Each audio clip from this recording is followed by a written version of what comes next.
Karena pemblokiran rekening itu bukan melayani masyarakat, tapi menyusahkan masyarakat. Duit cuma 1 juta, 2 juta, katakanlah 10 juta, kemudian diblokir. Padahal itu duit yang saya simpan berbulan-bulan untuk sekolah. Halo, ketemu lagi dengan Telmo Itu Teli dalam podcast Membangun Jembatan Bukan Dinding. Hari ini kita akan berbincang-bincang dengan Bapak PM Susbandono. Beliau adalah pengamat kemanusiaan serta kepemimpinan. Dan juga beliau adalah penulis buku-buku inspiratif. Hari ini kita bakal ngobrol tentang servant leadership. Dan kita akan membicarakan bagaimana konsep ini bisa membantu kita dalam menghadapi masalah-masalah yang anget-anget ini terjadi. Bagaimana kepemimpinan yang melayani itu bisa menjadi solusi untuk menghadapi tantangan yang ada. Ayo kita simak bagaimana pandangan Pak Sus untuk servant leadership. Tanpa berlama-lama, mari kita sambut beliau. Halo Pak Sus, apa kabar? Selamat siang, selamat pagi, selamat malam Teli, selamat semuanya bagi seluruh pendengar Telmu Itu Teli. Terima kasih Pak Sus sudah hadir di acara kita, podcast kita nih, namanya kita sebut aja Membangun Jembatan Bukan Dinding, oke? Siap. Baiklah, sekarang kita terakhir kita kan membahasnya tentang bagaimana hidup bahagia ya meskipun di negara apapun. Sekarang kita mau ngebahas tentang servant leadership. Nah, itu banyak orang yang nggak ngerti. Itu apa sih Pak Sus? Artinya itu apa? Servant leadership. Bisa tolong dijelaskan? Ya, itu sebetulnya istilah yang saya pinjam, saya cuplik dari sebuah buku. Buku itu judulnya Servant Leadership, terbit tahun 1977. Eh, Dia itu adalah sebuah Greenleaf, pengarangnya adalah Greenleaf. Dia intinya adalah bahwa kekuasaan itu bukan menguasai. Meskipun kata kekuasaan dan kata menguasai itu berasal dari satu kata dasar yang sama. Jadi kekuasaan bukan menguasai, bukan cari untung. Kalau kamu berkuasa itu bukan menguasai, Hmm. bukan cari untung, Ah, bukan memupuk materi, bukan memupuk kekayaan, tapi harus melarut dan menjadi satu untuk kepentingan komunitas. nah, benar. Karena the servant leadership is servant first. Itu kata-kata dari Greenleaf yang Betul, dia betul banget. sebutkan secara Setuju. secara gamblang ya. Nah, terus gimana cara penerapannya nih dalam kehidupan sehari-hari Pak Sus?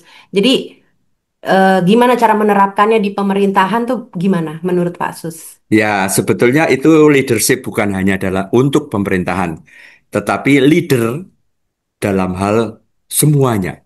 Ketika Ah, kamu jadi leader di sebuah perusahaan, ketika kamu jadi leader di sebuah tim kerja, ketika kamu jadi leader di katakanlah di sebuah tempat ibadah di mana kamu berada, ketika kamu jadi leader di sebuah rumah tangga, maka spiritnya, rohnya dari leadershipnya, kepemimpinnya itu adalah melayani, bukan menguasai. hmm, Karena kalau kamu menguasai, maka sebetulnya kepemimpinan kamu menjadi hampa, tidak ada artinya. ah, Jadi kita menjadi leader, kita menjadi pemimpin, apakah itu ditunjuk, apakah itu kemudian dengan sendirinya kita menjadi pemimpin, itu sebetulnya adalah kita mendapat amanah karena power is mandat. Mandatnya apa? Mandatnya, amanahnya itu adalah melayani.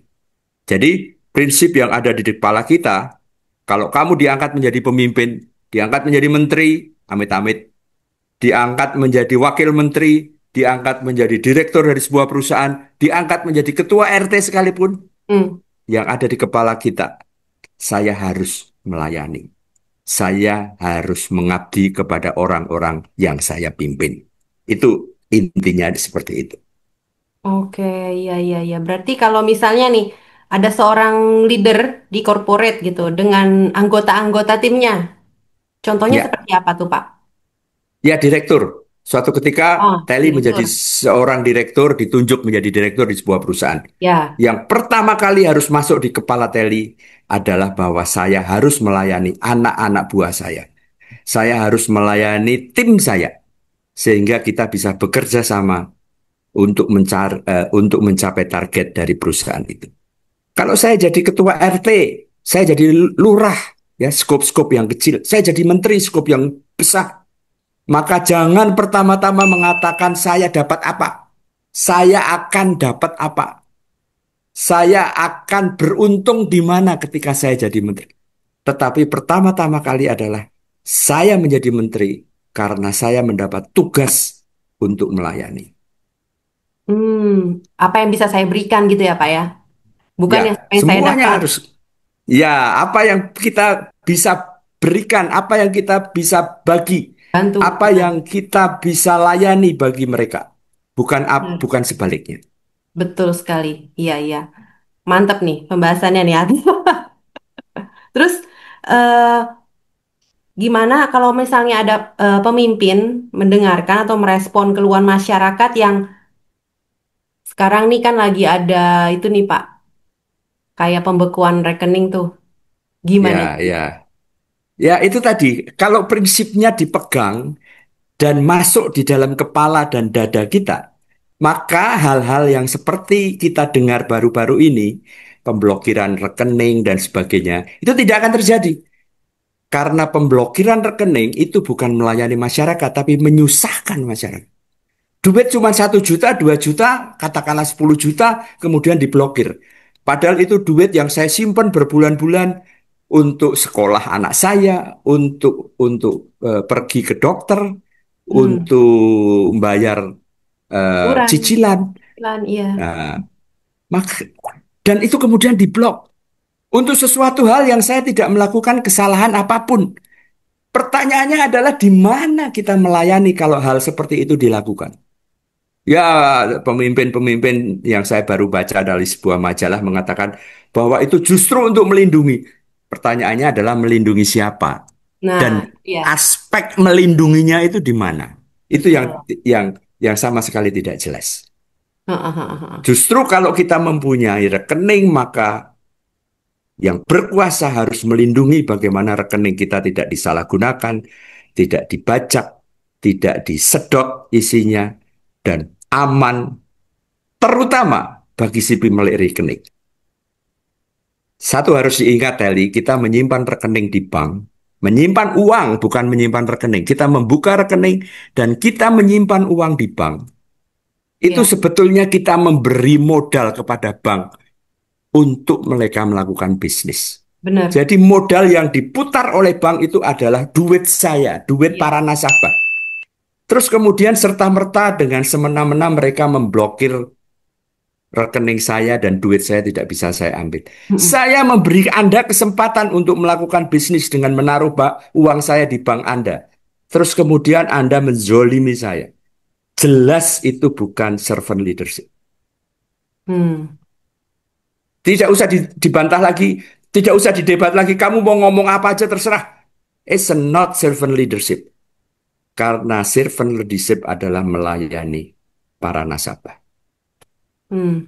Begitu ya. Jadi ya, Ya, terus mungkin Bapak ada mau tanya gimana ke kepada saya kan saya tinggal di Italia nih ya Pak, di ya, Florence ya, Italia, sedangkan Bapak di Jakarta. Mungkin ada Bapak yang mau tanya sesuatu yang mungkin yang berhubungan dengan ya. kaitannya dengan ini. Saya sebetulnya kepengen tahu sekali, bukan hanya kepengen tahu. Saya kepengen tahu sekali bagaimana sebetulnya, katakanlah yang sangat kecil lah. Pemerintah kota Florence atau pemerintah kota di Itali, pemerintah Mm-mm. kota-kota di Itali itu melayani warga negaranya, melayani penduduknya. Sama juga saya kebetulan tinggal di Jakarta atau di Tangerang Selatan. Pemerintah daerah juga melayani saya, tetapi how to serve penduduknya, warga negaranya, itu mungkin saja berbeda dengan bagaimana pemerintah Italia itu melayani penduduk dan warganya.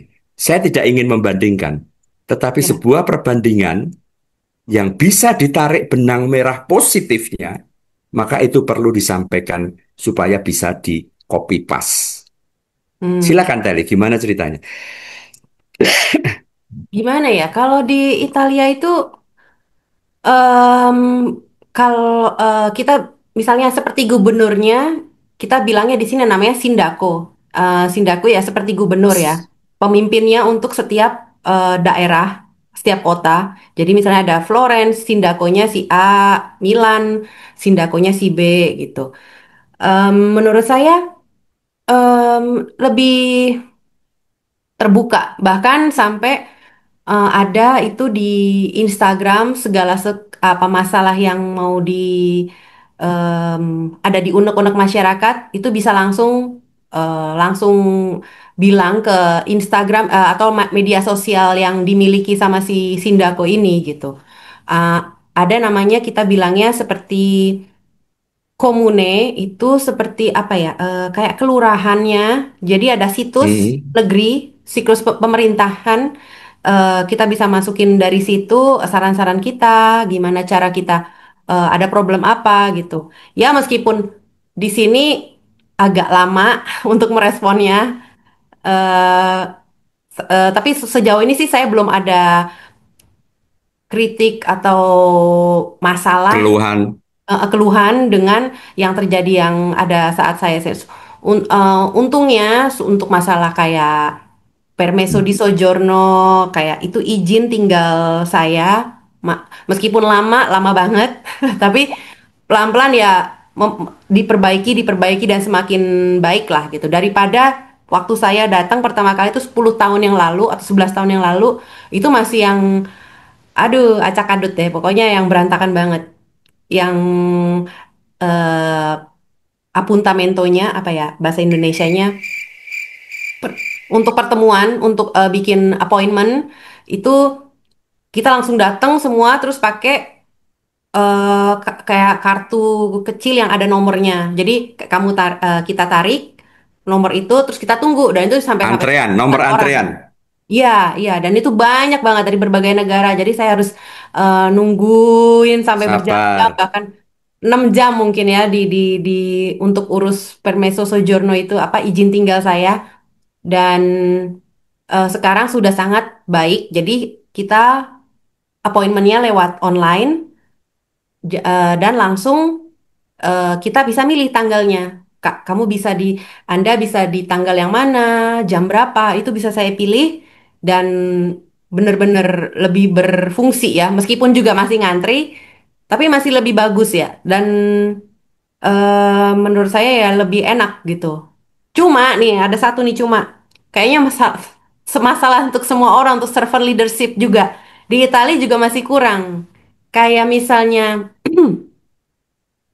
ada suatu kasus di Florence. Jadi misalnya ada orang imigran yang merusak, mengganggu.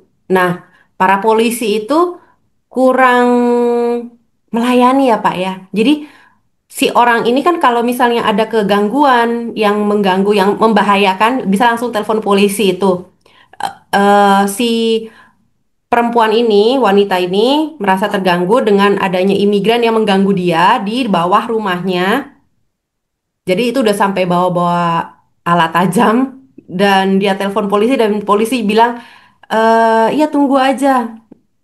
Tetapi mereka nggak datang-datang gitu. Jadi mereka harus diviralin dulu, baru polisinya melayani Bergerak. gitu. Ya, ya. Sama Ya, aja kan? ya, ya, saya melihat kemiripan ya. Jadi Ya sama. pertama adalah Telly sebagai warga negara non-Itali, Ya. jadi warga negara asing, itu pun mendapat pelayanan yang terus bertumbuh dan berkembang dengan baik. Itu pertama. Mm-mm. Jadi 10 tahun yang lalu atau 11 tahun yang lalu, 5 tahun yang lalu, 3 tahun yang lalu, dan sekarang itu mempunyai perbaikan-perbaikan yang menuju kepada kelancaran pengurusan Mm-mm. izin tinggal tadi. Itu Ya. yang pertama itu yang harus di, dicatat. Yang kedua adalah eh, ketika kita mempunyai warga negara, ketika sindakonya itu mempunyai penduduk, itu yang pertama adalah harus saya layani. Saya sindako. Saya harus layani. Yang kedua adalah Saya menjadi sindako berarti bahwa kepentingan saya dan keluarga saya finish, selesai. Hmm, Yang sekarang menjadi kepentingan yang nomor satu atau utama itu adalah kepentingan warga negara dan juga kepentingan masyarakat yang tinggal di Florence. Apakah itu warga negara atau tidak warga negara Italia. Itu yang kedua. Yang ketiga adalah orang atau pemerintah dimanapun juga selalu terbatas dengan sumber daya. Sumber daya itu apa? Bisa uang, bisa peralatan, bisa kendaraan, bisa tenaga kerja. Katakanlah pada suatu ketika ada laporan bahwa ada gangguan di salah satu tempat, mungkin pada saat yang sama keluhan atau laporan gangguan itu ada di mana-mana. Sehingga polisi yang disediakan di kantor polisi itu tidak mencukupi untuk melayani keluhan itu. Tetapi yang penting, Teli, adalah hari ini harus lebih baik dari kemarin. betul. Kemarin harus lebih baik dari 3 tahun yang lalu. 3 tahun yang lalu harus lebih baik dari 5 tahun yang lalu. 5 tahun yang lalu harus lebih baik dari 10 tahun yang lalu. Kalau ini tercapai, maka sebetulnya fungsi atau spirit dari servant leadership itu sudah mulai muncul. Orang tidak bisa sempurna sekaligus dalam semua hal. Tidak mungkin. Tetapi yang penting adalah perbaikan untuk pelayanan bagi masyarakat, bagi nasabah, bagi pelanggan, itu harus menjadi nomor satu. Karena pelanggan, itu bahasa Inggrisnya itu adalah customer. Ya. Customer is king. Customer itu adalah raja.